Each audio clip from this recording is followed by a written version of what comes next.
Granted, this one's a little close to my heart because it has to do with my man, the greatest Superman of all time, Henry Cavill. And I remember how excited I was. I took everybody out to lunch, actually, that day. If you guys remember, the day they announced that Henry Cavill made it official that he was coming back as Superman, I took everybody out to lunch. Then they fired him. John made us pay him back. Yeah. Everybody paid me back for lunch. And what's the name of the place up the street that we went to? I keep forgetting. They had the McDonald's. No, McDonald's.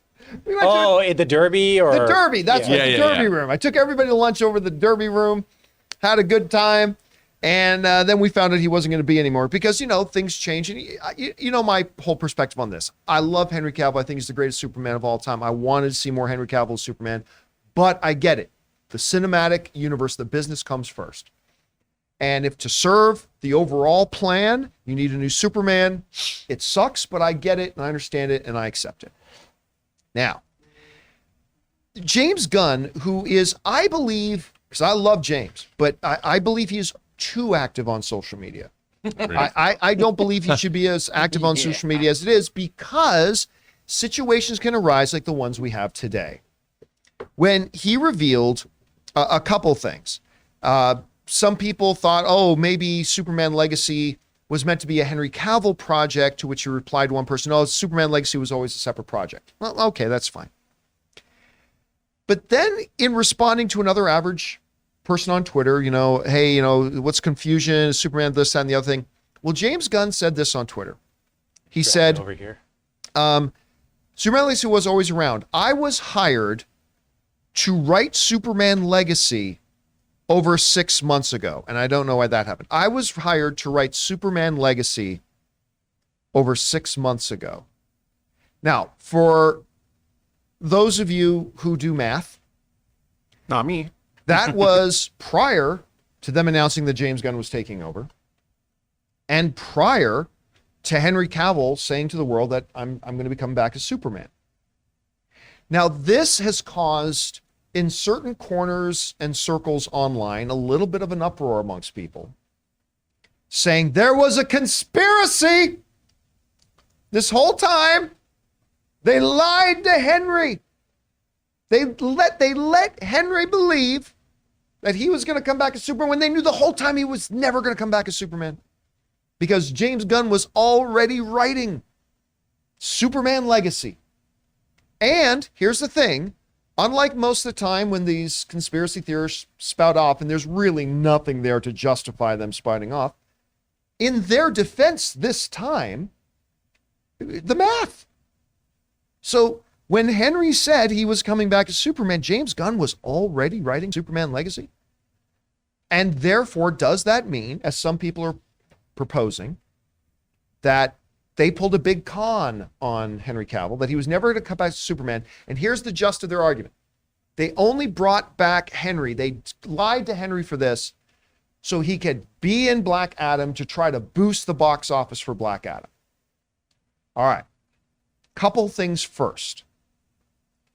If Warner Brothers really wholeheartedly believed that Henry Cavill's mere presence in a post-credit scene was going to boost the box office of Black Adam, number one, they were wrong because it didn't do very well. But if they really believed that even just putting Henry, if their belief at Warner Brothers Tower was that Henry Cavill just being in a post-credit scene, this was going to boost the box office, well, then why wouldn't you make a full movie with him? If Warner Brothers actually believed that just his presence in post-credit scene was going to change their financial futures, well, if that's the case, then they would be making and planning 3 more Henry Cavill Superman movies. It's just that simple. You don't put him in a post-credit scene believing it's going to change the financial fate of Black Adam and not believe making his own movie wouldn't make any money. Of course they would. So that argument goes out the window. Then why was James Gunn talking about that he was already writing Legacy and that must have meant that Henry Cavill was never going to be back? I think the most common sense answer to this, and maybe you guys have a better one. I think the most common sense answer to this is this. It's no different than Michael B. Jordan's or J.J. Abrams' Superman 100%. projects, right? They had multiple Superman projects that were going to be outside of their DC realm that Michael B. Jordan was working on for a while, J.J. Abrams is working, and apparently they say is still working on one that's going to be outside the DCU, whatever. And it stands to reason that they also had James Gunn working on one, Superman Legacy.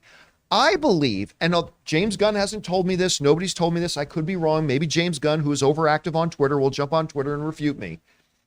But I believe what was probably happening 6 months ago was that this project was going to be in addition to these, and maybe they were just having all these multiple Superman projects to see what stuck. But then when James Gunn took over the leadership of DC, they thought, you know what? I think this script I've been writing is the one that makes most sense for DC as a whole. And we're going to make this the new Superman. And unfortunately, Henry doesn't fit this Superman that we're doing. We're going to move on with a new actor. I think that's the one that makes most sense. So I don't think there was anything nefarious.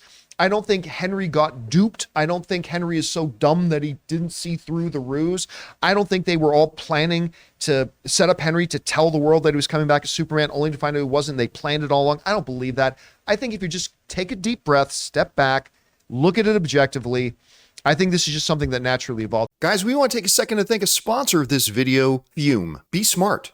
Don't start. Kick the habit. Put it out before it puts you out. All phrases we've heard 100 times, and yet we still continue to have bad habits. Today's sponsor, Fume, is on a mission to accelerate humanity's breakup from the bad habits that consume far too many of us. Fume is a natural diffusive device that uses plants and behavioral science to help you trade out your negative habit for a positive one. You see, Fume is not a vape. It's a non-electronic device designed to transform your negative habits. Because instead of pods filled with potentially harmful chemicals like a vape, Fume uses cores infused with plants like peppermint and cinnamon for delicious natural flavors. And Fume's new version 2 model is snappy and tactile. With an adjustable airflow dial and a magnetic end cap, your fingers will always have something to do. The device itself is really attractive, and once I popped in the core and took my first inhale of it, it tasted fantastic. Guys, the easiest way to stop a bad habit is to switch to a positive one, and Fume is designed to perfectly do just that. So head over to tryfume.com and use the promo code Campea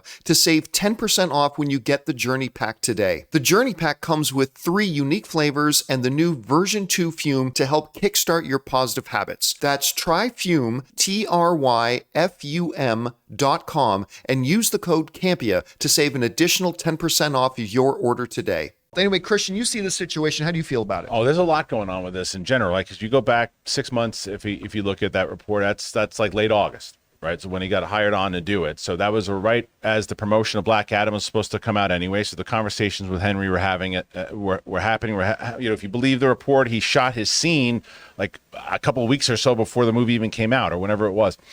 So there was all that was happening, and I do think that they had intent. Remember, they had the old regime that was telling Henry he wasn't going to be in anymore, and they set up the J.J. Abrams thing, and then Zaslav comes in, and he wants to do something, because I don't disagree that they definitely put him in the movie to sell more tickets. Now whether or not they're being nefarious and not having him and telling him they were going to do all these things with him, I think that they probably did do that, and they probably also thought, in the same way that they're going to have these conversations about Ezra Miller, John, whether you're going to like it or not like it, but they're going to, if this movie The Flash winds up making a lot of money, there's going to be those conversations about keeping Ezra around or not. Whether or not they get you as a ticket goer, the conversations are going to happen. Now, whether or not it happens, we'll see. Now, the same type of conversations were probably happening with Black Adam. They're like, okay, let's see. If this movie makes if it makes profit, it's close to $1 billion, we really have to consider bringing Henry back. It doesn't. So, and then the other thing is James Gunn was not hired on yet to run all of DCU. He, as you said, Todd Phillips, I think, was rumored that they wanted him. So those conversations had not happened yet. And I think that once they finally say, okay, well, what's your plan? And he's like, well, now that I'm working on this movie for you guys, this is the Superman that I want to do. I don't know if I have plans for Henry. So whoever told him that sucks, because I'm going to have to be the bearer of bad news. Because James Gunn said it in his tweets. Henry was dicked over by the past regime, and he tweeted that out. And so I think that all lines up, but I do think Henry was screwed over, and I think that the way that they now, is it the people that are in charge now that screwed him over? No, I think there were a lot of different lies that were told, and I think there were a lot of different things that were told to him in hopes that this movie Black Adam was going to make the money it did. It didn't, so they're like, okay, well, we have someone else in charge now. He doesn't want to do your movie anymore, and I hope Marvel scoops him up and puts him in as Dr. Doom. You know, what's interesting here too is if you look back at the history of everybody all the talent who has worked with Henry Cavill, like Dave Bautista was willing to throw Disney on a fire. Yep. Because like Chris Pratt went to bat. Zoe Saldana, like everybody, Nathan Fillion, everybody who's worked with James Gunn is like, he is always on your side. Like when you're talent that work with him, he is always on your side. He always deals above board with you.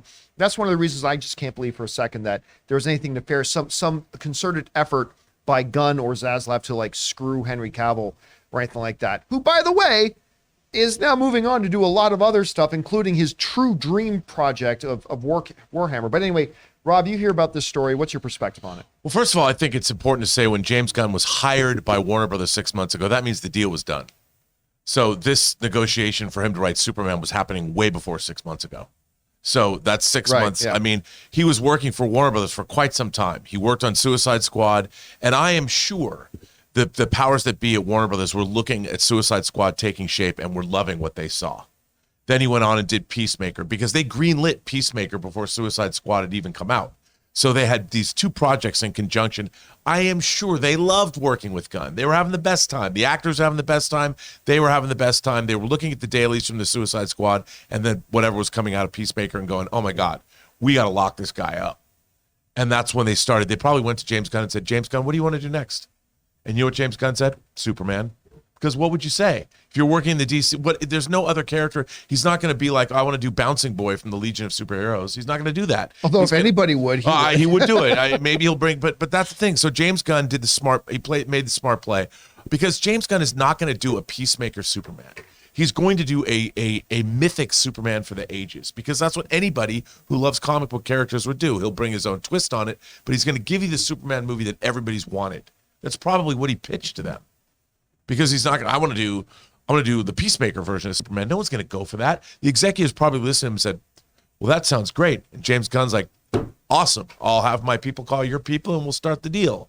And that probably took months to power out those deal memos, for whatever. Because James Gunn, you think Kevin Costner asked for a lot of money? You think James Gunn wasn't going to ask for a lot of money? He made the Suicide Squad and people could say, yeah, it didn't do as well as it should have. That's a different story. The movie's still good. And Peacemaker rules. And the series at HBO, by the time they got that deal made, and there's a reason why Zaslav picked him and Peter Staten. Safran. Staten's a old executive I worked for. But so this stuff, there is no conspiracy. There really isn't. There was no plans to bring Henry Cavill back to the DC universe. Until, of course, Dwayne Johnson probably brought it up, as we've talked about and speculated on the show many times because they had the same manager. And that happened. He was able to make it happen. But beyond that, there was no plans to make a Henry Cavill Superman movie. There was maybe the idea that they would make one, but there was no official plans. He was not hired to be Superman and then fired from Superman. He was made promises. He could finally admit he came back because they shot the scene. Yeah. And that's what happened. There's no conspiracy. That's not how the film business works. He wanted to. They probably said, yeah, we want to have you come back. It didn't work. If that had made $1 billion, if Black Adam had made $1 billion, they wanted Superman to fight Black Adam. That's what Dwayne Johnson wanted. Well, that's what Dwayne Johnson wanted. And that's what they were planning on doing, probably. So Dwayne Johnson's like, yeah, man, we're going to do this. And then the next movie, we're fighting. Well, guys, question is for you. What do you think about this? There's some rumblings going on about this, that, and the other thing. I mean, I think it's all very, very easily and simply and common sensely explained. Some people see conspiracy theories and all that kind of stuff. This is the thing, if that conspiracy theory was true, to what end? That's just not how they the were business just works. For fun, they wanted to screw Henry Cavill over. Like, that's the problem. Anyway, but maybe you guys have a different perspective on it. Whatever you guys think, jump down to the comment section below and let us know your thoughts.